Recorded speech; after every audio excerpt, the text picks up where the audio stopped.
Hey guys, Higgy Pop here. On location in Cape Cod. I'm on vacation for a little bit. I just finished reading this. This is Fantastic Four. All right, nice little trade. It came out. It was in the magazine form in the small copies in 2022. Whatever happened to the Fantastic Four? All right, it's written by Ryan North. Ryan North, I didn't know too much about him. He's a writer, a computer programmer. He's from Canada. He wrote for The Amazing Squirrel Girl. He started something called Dinosaur Comics, but he wrote this. And I love Fantastic Four stories, and especially the recent ones, you know. And so I delved into this, you know, and it was pretty dang good. The artists were Ivan Coelho,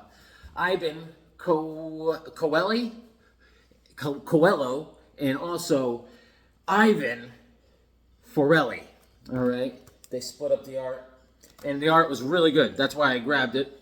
And you start off the story, and you see the team is kind of divvied up. The Thing, our man Ben Grimm, is with his wife Alicia. And they're on their own. They're driving cross country. They're just like throwing darts at a map, and they're driving in Ben's pickup truck. He calls it the 4x4 mobile, the Fantastic 4x4. And they come. The opening page starts right. They show this old guy sitting on a porch in like an old town, and they go through all the. And it's the same thing again. I'm reading the same thing over again. For 3 pages, I'm like, is this a misprint? But no, this town is stuck in like a time loop, right? Since like 1944 or something. And Ben and her, she's blind, his girlfriend, and I think they're married.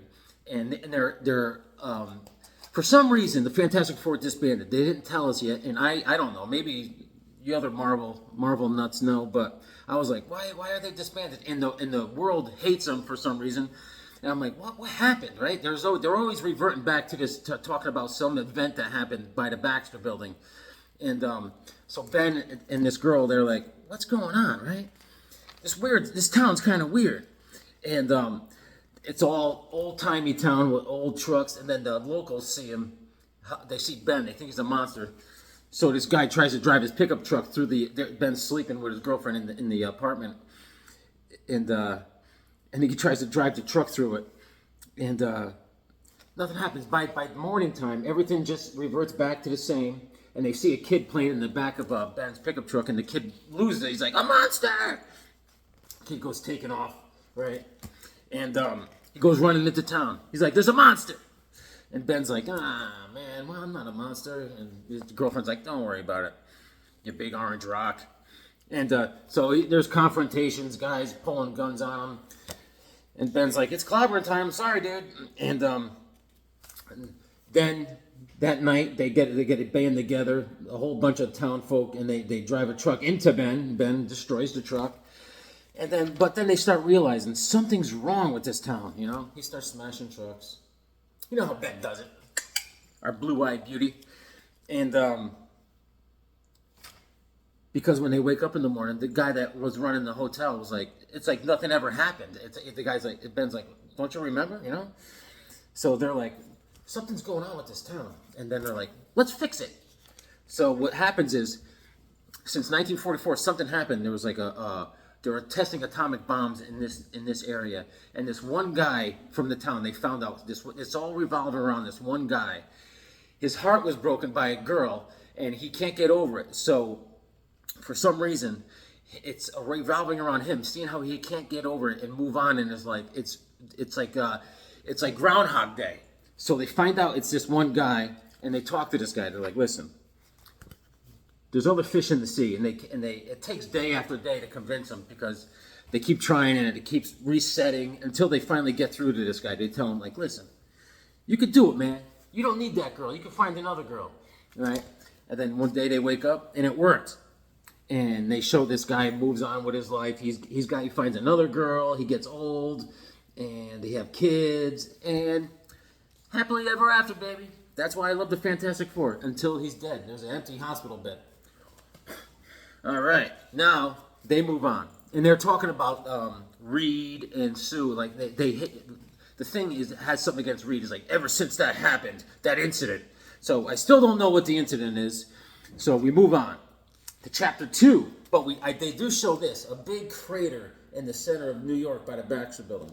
So, I am smart, so I put 2 and 2 together. There's a cool picture. All right. So now, chapter 2, we see Reed Richards and Sue. And they're isolated. They're off on their own. They're not wearing... Supposedly, the government came down on them because of this incident. They took away... They seized all the Fantastic Four equipment and machines and all that stuff. So they're out. They're having breakfast, right? In some far-off town somewhere. And the waitress is like, "What you want, boy?" And Stretcho and Sue are just chilling out until the waitress overhears them talking Fantastic Four business. She goes, "Are you Reed Richards and Sue Storm?" He goes, "Well, yes, we are." Then all of a sudden, she turns into a Doombot. Ba-boom! And the whole restaurant turns into Doombots. And they start attacking Reed and Sue. All right?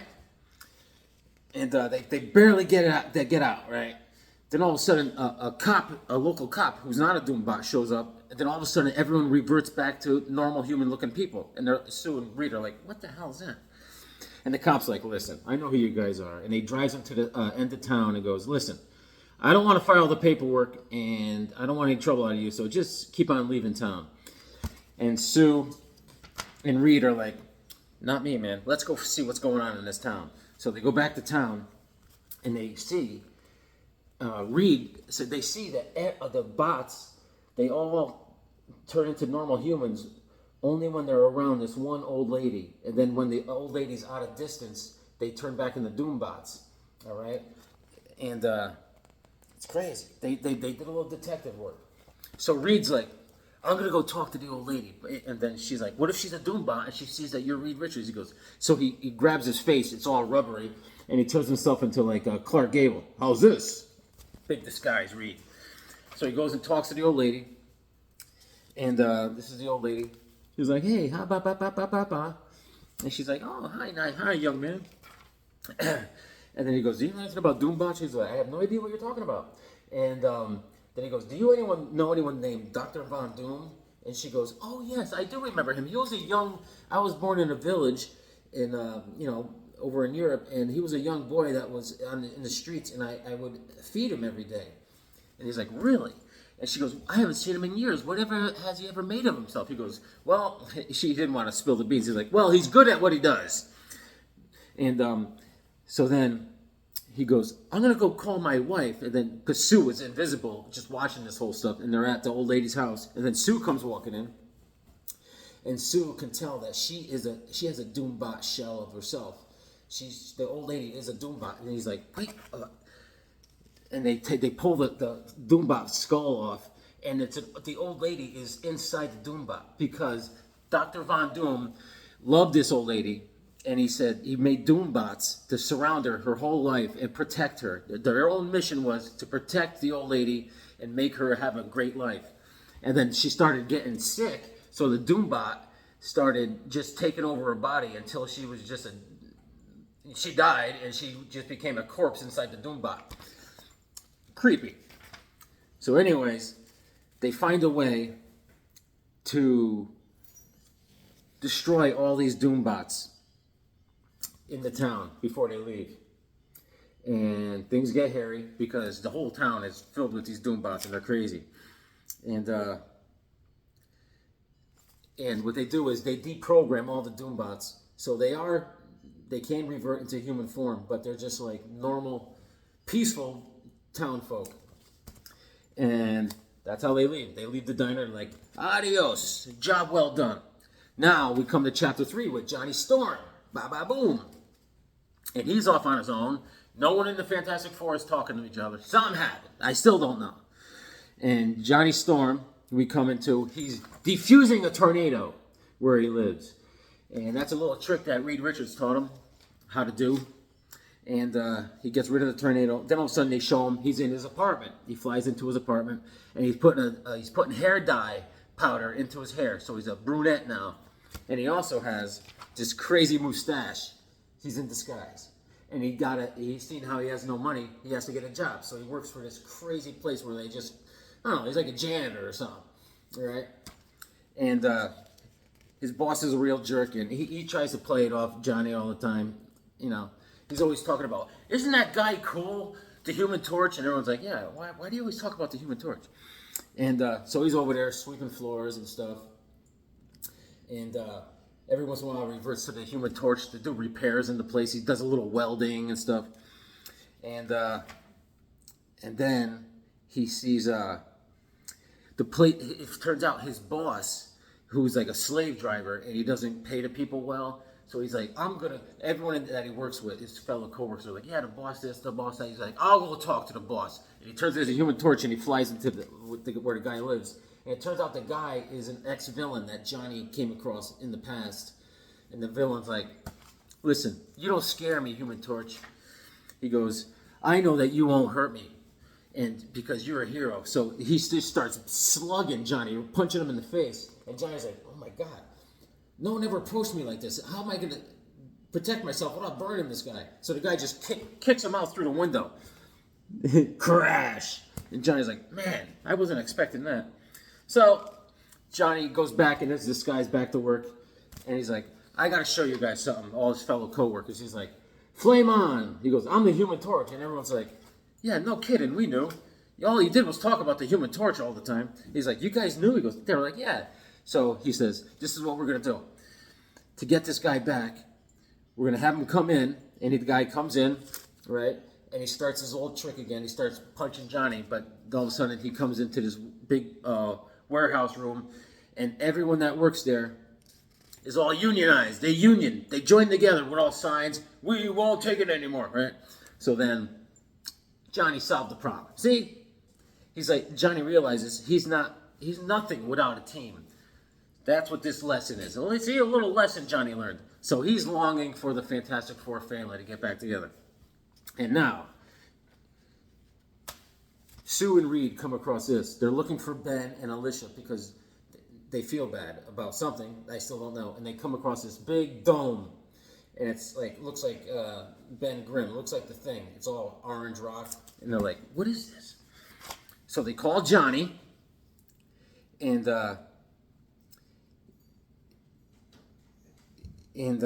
it turns out that they have readings that Ben is inside that thing. They don't know what it is.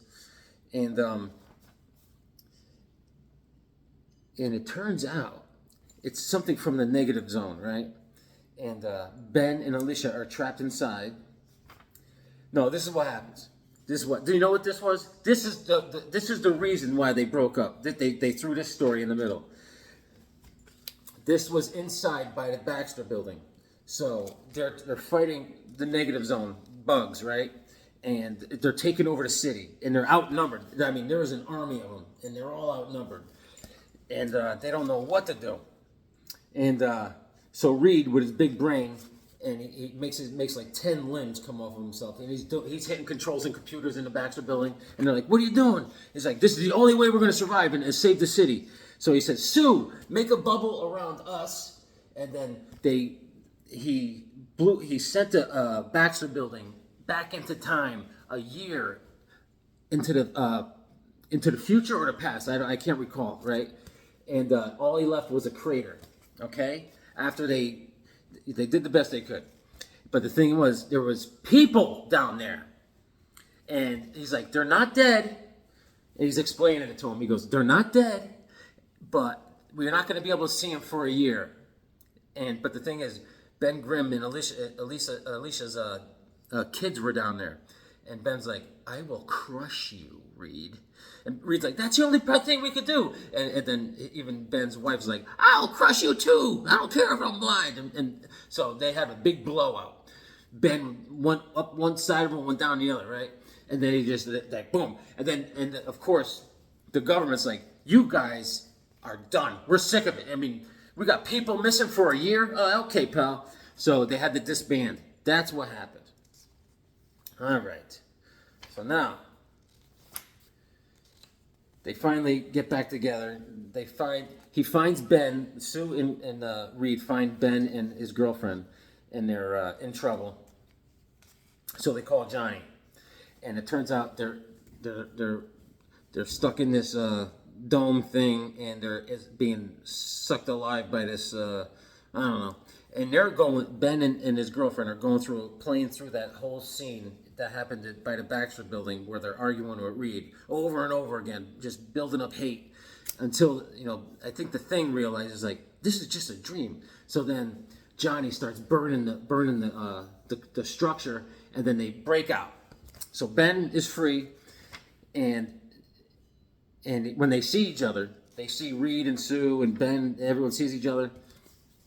They break down. They're like, "I love you, pal." Reed is crying, and Ben's like, "I'm sorry, man. I have no reason to be mad at you, man. You did the best you could." Right? And they're all hugsy, and they're like, "We love you, man." As the Human Torch torches that whole weird freaking dome thing. So now they're back together. Happy-go-lucky. All right? And now they're just hanging out. They're driving. They're on the highway. Then they come across a traffic jam. They're like, "What do you think? Should we go check out, see what's causing the traffic jam?" Right? They're cruising the highway, just like a family, like the Griswolds.